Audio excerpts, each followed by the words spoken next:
Hi guys, welcome back to my YouTube channel.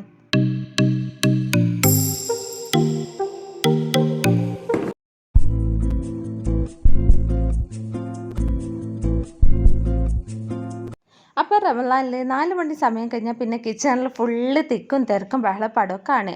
അപ്പോൾ അതിൽ നിന്ന് കുറച്ച് റിലീസ് ആവാൻ വേണ്ടി ഞാൻ ചെയ്യണം കുറച്ച് ടിപ്പ് നിങ്ങളായി ഷെയർ ചെയ്യാമെന്ന് വിചാരിച്ചു. രാവിലെ എണീറ്റ് പാടേനെ ഞാൻ എന്ത് ചെയ്യും 2-3 ദിവസത്തേക്കുള്ള അരിയൊക്കെ ഒരുമിച്ച് അരക്കും. പിന്നെ ഡെയിലി ഇങ്ങനെ അരി അരച്ചുകൊണ്ടിരിക്കണ്ടല്ലോ, അത് അരച്ചതിന് ശേഷം എയർ ടൈറ്റ് ആയിട്ടുള്ള നല്ലൊരു ബോക്സിലോ പാത്രത്തിലോ എങ്ങാനും നിറച്ച് വെച്ച് അത് ഫ്രിഡ്ജിൽ വെക്കും. അപ്പോൾ അത് സെറ്റായി. അത് കഴിഞ്ഞ് പിന്നെ പുലർച്ചയ്ക്ക് എന്താണോ ഉപ്പേരി വെക്കുന്നത് അതും കൂടെ അരിഞ്ഞു വെക്കും. ഇതൊക്കെ നമ്മൾ രാവിലെ ചെയ്ത് വെച്ചാൽ തന്നെ വൈകുന്നേരം ആകുമ്പോൾ നമുക്ക് ഇതൊന്നൊക്കെ ഫ്രീ ആവുക. പിന്നെ ബാക്കിയുള്ളതൊക്കെ മെല്ലെ മെല്ലെ പതിയെ എടുത്താൽ മതിയല്ലോ. പിന്നെ ഞാൻ ചെയ്യണത് എന്താണോ എണ്ണക്കടി ഉണ്ടാക്കണത് അതിൻ്റെ കൂടെ അരിഞ്ഞു വെക്കും. ഇതിപ്പം ബീഫിൻ്റെതും എണ്ണക്കടി ചിക്കൻ റോളാണ്, അതിൻ്റെയും കൂടെ അരിഞ്ഞു വെച്ചു. അപ്പോൾ പിന്നെ വൈകുന്നേരം മസാല ഉണ്ടാക്കിയാൽ മതിയല്ലോ. അപ്പോഴാണ് ഇക്ക വന്ന് പറയണത് ഇന്ന് തറവാട്ടിൽ നോമ്പ് തുറയാണ്, നമുക്ക് ഇന്ന് അങ്ങോട്ടേക്ക് പോകാം, കൂടെ ഡ്രസ്സ് എടുക്കാമെന്ന്. അങ്ങനെ പിന്നെ അരിഞ്ഞു വെച്ചതൊക്കെ ഫ്രിഡ്ജിൽ കയറ്റി വെച്ച് അങ്ങനെ മാറ്റി ഇറങ്ങി നേരെ കടയിലോട്ട് പോയി. ഇത് ഞങ്ങളുടെ ഷോപ്പ് തന്നെയാണ് കേട്ടോ. ഇവിടുന്ന് ഞാൻ എടുക്കാൻ ഉദ്ദേശിച്ചത് എനക്കും പിന്നെ എമിന് ജയാനാണ് ഇവിടുന്ന് എടുക്കാൻ ഉദ്ദേശിച്ചത്. അങ്ങനെ ഞാൻ ഡ്രസ്സൊക്കെ കുറേ നോക്കി. പിന്നെ ഞാൻ ഓരോ ചുരിദാർ ഇങ്ങനെ ഇട്ട് നോക്കാൻ തുടങ്ങി. ഇതാണ് കേട്ടോ ഞാൻ ഫസ്റ്റായിട്ട് ഇട്ട് നോക്കിയത്, ഒരു പച്ച ചുരിദാർ. അത് കഴിഞ്ഞ് പിന്നെ ഈ യെല്ലോ കളറുള്ള ഈ ഷെയ്ഡുള്ള ഈ ചുരിദാർ ഇട്ട് നോക്കി. പിന്നെ ഇട്ട് നോക്കിയത് ഇതാണ്. ഇത് മറ്റൊരു മുന്തിരി കളറൊക്കെ പോലത്തെ ഒന്നാണ് കേട്ടോ. പിന്നെ ഈ ഷെയ്ഡുള്ള ഈ ചുരിദാർ ഇട്ട് നോക്കി. ഇതെനിക്ക് ഭയങ്കര ഇഷ്ടമായി കേട്ടോ. അപ്പോഴാണ് പെൺകുട്ടികളുടെ ഡ്രസ്സ് ഇങ്ങനെ നിരത്തി വെച്ച് കണ്ടത്. അപ്പോൾ പിന്നെ അതിലോരോ നോക്കി. പെൺകുട്ടികളുടെ ഡ്രസ്സ് ഇങ്ങനെ വെറുതെ നോക്കുന്നത് ഭയങ്കര രസമാണ് കേട്ടോ.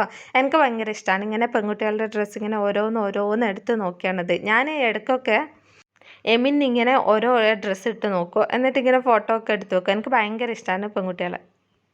അവരുടെ ആ ഡ്രസ്സും ചിരിയും കളിയും അതൊക്കെ ഒന്ന് വേറെ തന്നെയാണ്. അപ്പോൾ പിന്നെ കുറേ അങ്ങനെ അവരുടെ ഡ്രസ്സ് ഇങ്ങനെ മാറി മാറി നോക്കി. പിന്നെ ജയാനുള്ളത് ഫസ്റ്റ് ഇതിട്ട് നോക്കി. ഇതിട്ട് നോക്കിയപ്പോൾ എന്നെ പോലത്തെ ഒരാൾക്കും കൂടെ ഈ പാൻറ്റ് കയറാം. പിന്നെ അത് മാറ്റി ഇത് നോക്കി. ഇത് അത്യാവശ്യം കൊള്ളാം. പിന്നെ ടീഷർട്ട് മാറ്റി ഈ ടീഷർട്ട് എടുത്ത് നോക്കിയല്ലോ. അപ്പോൾ ഓനക്കുള്ളതും അങ്ങനെ സെറ്റായി. പിന്നെ എൻ്റെ കൺഫ്യൂഷനാണ്, ഞാൻ പിന്നെ ലാസ്റ്റ് ഇതിൽ ഉറപ്പിച്ചു ഈ എല്ലാ ചുരിദാർ തന്നെയാണ് ഞാൻ ലാസ്റ്റ് എടുത്തത്. ഡ്രസ്സ് എടുക്കാൻ പോയാൽ പിന്നെ സമയം പോണതേ അറിയില്ല. പിന്നെ 6 മണിയായപ്പോഴാണ് തറവാട്ടിൽ നിന്ന് ഉമ്മ വിളിച്ചത്. അപ്പം നേരെ അങ്ങോട്ടേക്ക് പോയി. അപ്പോൾ ഉമ്മ ഈ കിള്ളിട്ടപ്പം പൊരിക്കായിരുന്നു. പിന്നെ വല്യമ്മ അടുപ്പത്ത് നിന്ന് മറ്റേ ഉള്ളിവട പൊരിക്കുകയാണ്. ഉമ്മാൻ്റെ ഉമ്മയാണ് കേട്ടോ. ഇവിടെ അടുപ്പത്ത് നോക്കിയാൽ ഭക്ഷണം കുക്ക് ചെയ്യും, നല്ല ടേസ്റ്റാണ് കേട്ടോ. ഇവരെന്തുണ്ടാക്കിയാലും അത് അടിപൊളിയാണ്. പിന്നെ ബാഗ് വിളിക്കാനായപ്പോൾ ടേബിൾ മേലൊക്കെ നിരത്തി വെച്ച് ഉള്ളിവട ഉണ്ടായിരുന്നു. പിന്നെ ഇതെന്തായിരുന്നു കല്ലുമ്മക്കായ ഉണ്ടായിരുന്നു, അപ്പം ഉണ്ടായിരുന്നു, പിന്നെ പൈനാപ്പിൾ ജ്യൂസ് ഉണ്ടായിരുന്നു. അങ്ങനെ ഒക്കെ കൂടെ ടേബിളിൽ സെറ്റായി. പിന്നെ ബാങ്ക് വിളിച്ചു, ഈത്തപ്പഴം കൊണ്ട് നോമ്പ് തുറന്നു. പിന്നെ ഈ ഐറ്റംസൊക്കെ കഴിക്കണമല്ലോ, അതാണല്ലോ ടാസ്ക്. അങ്ങനെ അതൊക്കെ കഴിച്ചു. ഇതാണ് ഞങ്ങളുടെ വല്യപ്പ കാണുന്ന പോലെയൊന്നുമല്ല കേട്ടോ. 90 സംതിങ് വയസ്സൊക്കെ ആയി. ഉമ്മാൻ്റെ ഉപ്പയാണ് കേട്ടോ ഇത്. പിന്നെ ഞങ്ങൾ അവിടെ താമസിച്ചു. പിറ്റേന്ന് ഇത് രാവിലെ ഞങ്ങൾ വീട്ടിലേക്ക് മടങ്ങി. അപ്പോൾ ഇന്നത്തെ കുട്ടി വ്ളോഗ് ഇത്രയേ ഉള്ളൂ. എല്ലാവർക്കും ഇഷ്ടമായ ലൈക്ക് ചെയ്യുക, ഷെയർ ചെയ്യുക, സബ്സ്ക്രൈബ് ചെയ്യുക.